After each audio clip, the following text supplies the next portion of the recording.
Hello, Oil Country. Austin here with the post-game reaction to the Edmonton Oilers 4-3 victory over the Chicago Blackhawks. And if I sound like I'm out of breath, it's because I am. My heart rate was absolutely insane during that final 2 minutes of the third period. I absolutely lost my mind at the fact that there was no penalty call for slashing Janmark's stick out of his hand when he was skating towards the empty net. And then Adam Henrique getting called for a high sticking penalty right after that. Very happy that Chicago was unable to tie this. Very unhappy at how this game started for Edmonton. However, credit where it's due. They did not give up. They did not completely allow this game to get out of control, and they did push, and a couple key contributors made a big difference. My player of the game, of course, is going to be Vasily Podkolzin, who did wonders tonight for Edmonton. He helped kickstart the comeback, scoring early in that second period. So we're going to discuss it here in tonight's post-game fan reaction. If you end up enjoying this video, make sure to smash that like button. And if you really like it and you're not yet subscribed to the channel, make sure to subscribe, as we are producing a ton of amazing Oilers and hockey-related content with an amazing community that keeps growing at a rate that I didn't think was even remotely possible. And I just want to thank all of you for that. So thank you for those of you who also tuned into the live stream tonight. If you did not tune into the live stream, that is A-okay. I will be doing more live streams in the future. I won't be doing a live stream on Monday, though, against the LA Kings. That's going to be a huge game for Edmonton in terms of their placement in the Pacific Division, and also trying to get retribution for an overtime loss after the Christmas break against LA. That game is at Rogers Place, 7:30 p.m. Mountain. I'm going to be in attendance at that game. I'm going to be behind the LA Kings net, so if you see me throwing fists with some Kings fans, you'll know it's me. I'm totally kidding. I would never actually fight anyone. Kings fans, if you're watching, relax. We're on good terms, I promise. Anyways, let's talk about this game. There's a decent amount to talk about. I'll try and keep things brief because I do like to keep a lot of the major talking points to the day after discussions.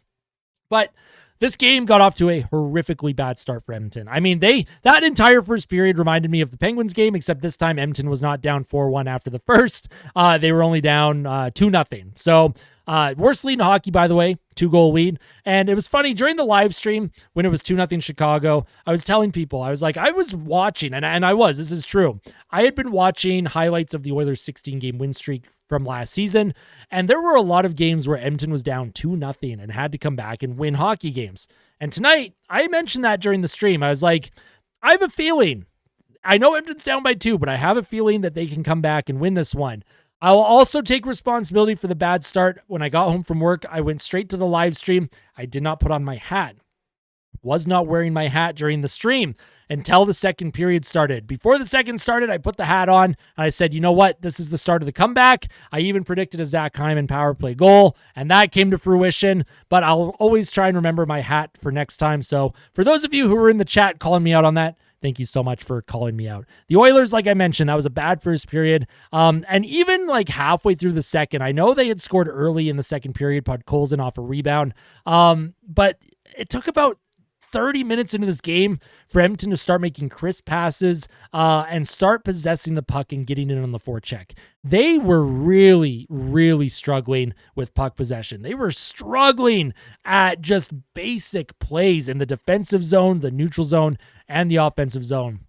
And it actually came to a point where Connor Brown was benched. Connor Brown did get benched in this game, but you know what? His replacement down on that third line, Vasily Podkolzin, who did score at the start of the second, he replaced Connor Brown. He was playing next to Adam Henrique and Matthias Janmark, and that line ended up connecting. Adam Henrique deflected a point shot from Ty Emberson, which was great to see. And for Vasily Podkolzin, he was really the driver of this comeback. And I would like to see Podkolzin start to get a ton of ice time. Like, I want him to get more than 12 or 13 minutes, what he's usually accustomed to.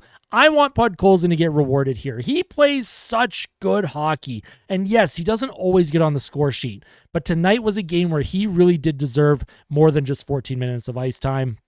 I thought that he was the one that really was the driver of the Edmonton Oilers comeback. Of course, Leon Draisaitl too. He had 2 assists tonight, including 1 on the power play, which ended up being the game winner for Zach Hyman. It was nice to see the Oilers power play connect and actually make a difference and help win them a hockey game. We've seen their power play look a little lackluster this season compared to years past. I mean, you can't always have a historically good power play, right? So let's take a look at kind of the stats here for the Edmonton Oilers. We'll take a look at the box score and discuss a few things. Draisaitl, of course, had 2 assists, led the way for Edmonton with Podkolzin, who had a goal and an assist. Zach Hyman and Adam Henrique also scored. Arvidsson, Kapanen, and Corey Perry, by the way. I didn't even mention Corey Perry, but Corey Perry's goal in the second period was great. It was a great forecheck. Draisaitl was down on that fourth line because Derek Ryan also hadn't seen the ice in a while, and Draisaitl went down on that fourth line. Corey Perry got a look with Dry, and he absolutely connected, and you love that for Corey Perry. He has such silky smooth hands, and his head, his brain, the way he sees and thinks the game is so far ahead of a lot of players who are currently playing in the NHL.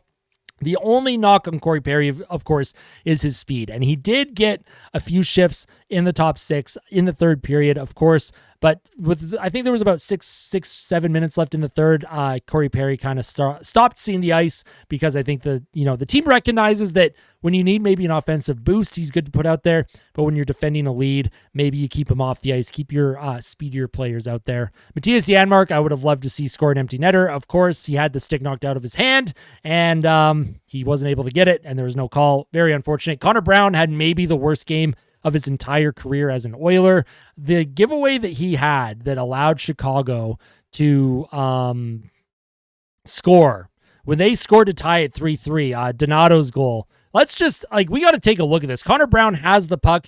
Yes, he's being pressured, but he gives it up. Puck comes to Taylor Hall, comes around the ice, comes out in front, comes to Donato in the slot, and Connor Brown, he's just kind of skating all over the place. And this doesn't even show the play earlier where in the offensive zone, Connor Brown gave the puck away too, and he also had the puck bobble over his stick in the neutral zone. Connor Brown had a shift to forget, but at that point, Adam Henrique was able to score, and then Corey Perry tied the game.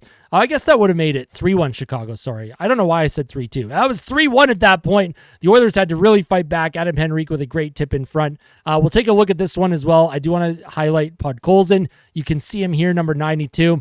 He's waiting to enter the zone. Nice job to not go offside. He sends it across to Emberson, and that's a great play. You have Henrique just sliding into the slot area. He tips that shot in. And then Corey Perry, of course, we'll take a look at this one. Kapanen was able to get an assist here. Kapanen did a really good job along the boards. He didn't force a play. I actually want to pause it here.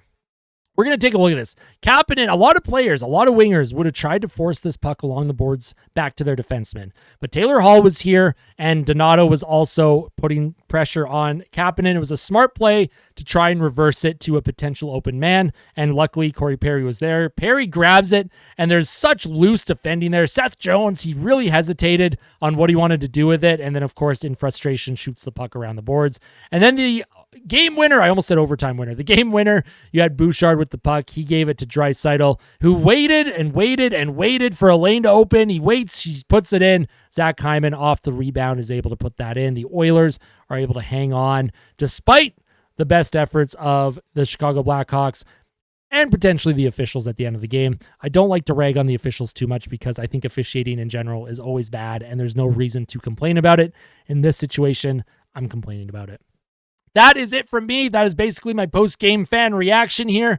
I do not have a mochi. That is her feeder. I did have a lot of people suggest that I should do victory treats, kind of like what Steve Dangle does with his dog. Victory puppies, even when the Leafs lose, he still gives his dog a treat.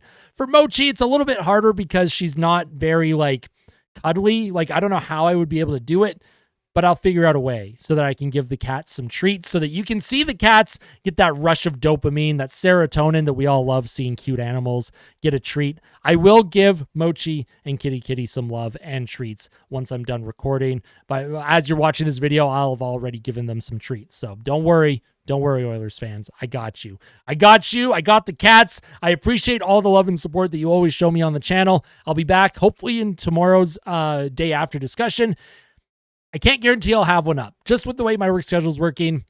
But if I don't have a day after discussion up tomorrow, I will have something. And then, of course, Monday morning, I'll have the pregame report before the Oilers and Kings. And then the postgame reaction will be from my hotel room in Edmonton, as I will be in Edmonton. I will be watching that game live. I cannot wait. If I see some of you there, please say hi to me. I'm so excited to actually meet a few of you that, tune in regularly. Maybe we'll share a beer, a little wobbly pot. Maybe we'll have just some water. I haven't decided what I want to have at the game yet. If I want to be cheap and not spend $15 for a beer, I may just end up having maybe a Pepsi or Coke. I don't even know what they sell at Rogers Place anymore.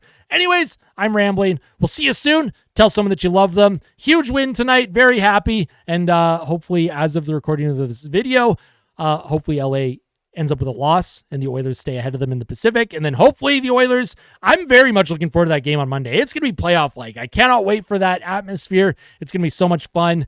Fight like a kid. Fight like Ben. Let's go Oilers. I'll see you soon.